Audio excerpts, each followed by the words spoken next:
एक मिनट जरा।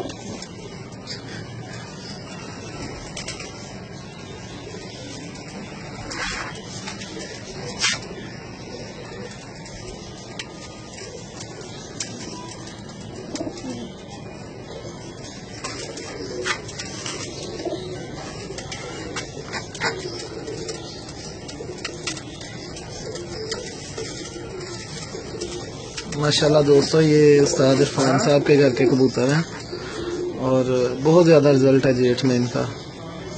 ये इनके पास काफ़ी तादाद में, अभी तो हमने ये कुछ निकाले हैं, अंदर काफ़ी तादाद में इनके पास जो है वो तकरीबन 35-40 जोड़े जो हैं वो इन्हीं कबूतरों के हैं और जेठ में बहुत ज़्यादा परवाज़ें हैं इनकी।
छत्तीस नंबर